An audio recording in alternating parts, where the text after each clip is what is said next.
After 2 years of planning, it has finally come to fruition. Pinter have partnered with Brewdog, allowing you to brew 2 of their most popular beers right at home. I've received a pack of Punk IPA from Pinter for review purposes, and I plan to share my candid opinions in the next couple of videos that I do on the channel. So without further delay, let's open the box and let's start brewing.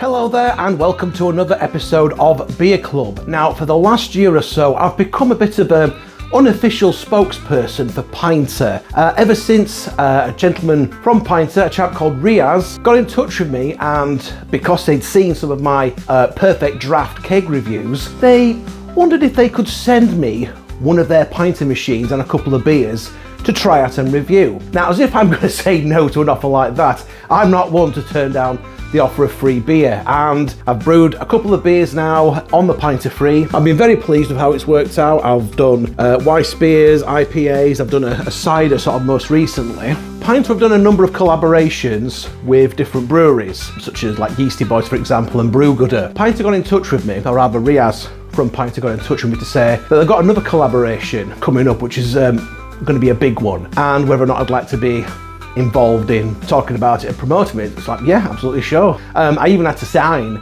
an NDA before we could sort of talk any further. We've got to the point now where I can actually talk about it, and this is going to be massive for Pinter. Really, really big. I mean, of all the collaborations you could have with like UK-based brewers, this is probably one of the biggest ones. They're doing a collaboration with Brewdog, and they're doing a remixed version of their Punk IPA, the signature beer for Brewdog, where it all started. So for this video, I'm going to be brewing Punk IPA remixed on the Pinter 3. This is actually the third time now I'm actually reviewing Punk IPA, because I reviewed it in cans when I was doing a compare and contrast to the knockoff versions that Aldi was selling, and then Punk IPA became a keg on Perfect Draft, so I reviewed it then. I actually got that for free as well, because they were doing a promotion where if you took a photo with a Perfect Draft keg down the front of your trousers, they'd send you some free Punk IPA because they had plenty left. All to do with a fella shoplifting a keg of Tennent's Lager on Perfect Draft down front of his trousers. I mean, if all the things you're going to nick, why would you nick Tennent's? Not that I would condone nicking alcohol in the slightest anyway, but you know, I got a free keg of Punk IPA out of it, and now I've got myself some more free Punk IPA. So we're going to get this opened up and we're going to brew it, and we're going to see just how it compares to the versions that we've had on can and keg in the past. So let's begin. Right, so here we go. So there's my Pinter there, just in the background. Let's get this opened up. Brewdog Punk IPA remixed. 5.8% ABV, approx once brewed, with hoppy and tropical aromas. Very nice. Right, let's see what emerges inside. Oh, look at that, they've even got the pouch with the logo on. Normally it's a black pouch with a sticker on, but no, they're really pushing out the boat there by putting the logo on the patch. I like that. I'd like to see them do that more often. So that's the main thing itself that we'll be using. Of course, there is the purifier, very important, we can't forget about that. And we have the fresh brewing yeast, which is called Spark. Don't think we've ever had that before. What else? Oh, and there's also the hop oil as well. Basically, you decide how hoppy you want the beer. And then there's the inside of the box, freshly tapped beer with your name on it. I do like all the packaging that they do. It's all recyclable, which is handy. I don't know if these pouches are recyclable. I think they're actually working on that to sort of try and make these. Well, they're more recyclable than what they had before. I think they had like plastic bottles with the squidgy syrup inside. So these are more recyclable than the plastic bottles, but I think they're currently working on packaging that will be 100% recyclable, which is always good. And I keep knocking this over. Well, let's make a start with the brew and see how we get on. So first of all, we need to follow the proper protocol and make sure that our pinter system has been thoroughly sanitized and cleaned, a critical step in any brewing endeavor.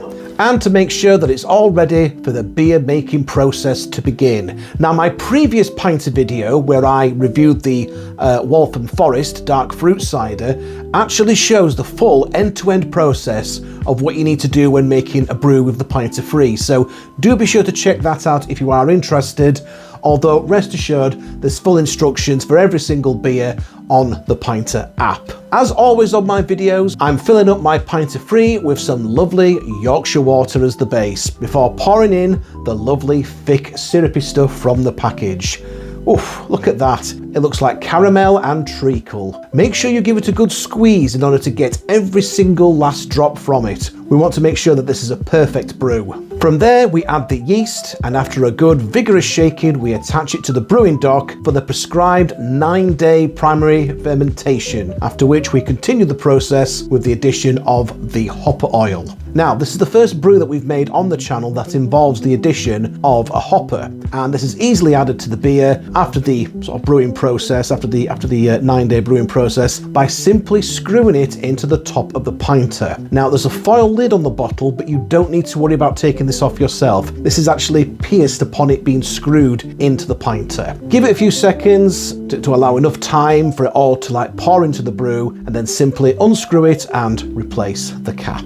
Straight away, there's a lovely citrusy aroma coming from the hopper oil, as you would expect from a pint of Punk IPA, so you know that it's definitely going to have the same distinct smell when it comes to pouring out a pint of this. From there, the process concludes with another 5 days where the pinter goes into the fridge, which is the cold conditioning period. If it all goes correctly, then the finished beer should be as fresh and as refreshing as a recently poured punk from one of Brewdog's own pubs. And hopefully, it will still carry that respectable level of 5.8% ABV. How will it turn out? Well, you'll have to come back next week to find out, as I'm going to be making a separate video for tasting and reviewing. So thank you again to Riaz at Pinter for reaching out to me. It's a bit of a channel exclusive is this. I wanted to get this video up on the channel because I actually had to sign an NDA form so that I wouldn't sort of say anything about it until the 31st of October. So I thought I'd get one video up on the channel where I'm doing the unboxing and the brewing side of things and the conditioning and what have you, and then I'll follow this up with a second video where I'll be doing the actual tasting and reviewing. So look out for that video coming up on the channel very, very soon. I have to say though, they are really going all in with this collaboration. That Brewdog branded pinter does look very nice indeed. I wonder if I could just buy the tap handle. It would be good if they did something like this with other breweries that they've done collaborative efforts with, like Yeasty Boys, for example. Maybe we could get a tap with the Yeasty Boys logo on. Speaking of which, my reviews of the other collaborations that Pinter have done with other breweries, that's going to be coming up soon. I mentioned at the back end of the Waltham Forest video that I was going to do a review of the Yeasty Boys Big Mouth Session IPA remix and the Brew Gooder Hazy IPA remixed as well, but I've had to put those to one side while I've been working on this Brewdog video, but rest assured those videos are going to be coming soon. Anyway, stay tuned for the full review of the Punk IPA on the Pinter coming up soon on the channel. In the meantime, if you have enjoyed this particular video, then please leave a like and a comment, and do be sure to check out some of my other videos. I have an entire playlist of pinter related videos on my channel, and I also have playlists for my reviews of beers on the Perfect Draft Machine, the Blade Machine, and just lots of other sort of beer related goodness in general, including brewery tours and beer subscription unboxing videos, all kinds of boozy related goodness here on the Big Daddy D Reviews channel. Please also consider sharing this video across your social media, especially with those who are interested in craft beer and home brewing in general. Whilst you're doing that, you may as well follow me on my social media pages as well, across the old Facebook, Instagram and Twitter boxes. Don't forget to subscribe to the channel, and do be sure to ring that notification bell in order to see future videos just like this one. And finally, thank you very much for stopping by the Big Daddy D Reviews channel and my pub shed, the Mabbers Tavern. And we'll catch you again next time.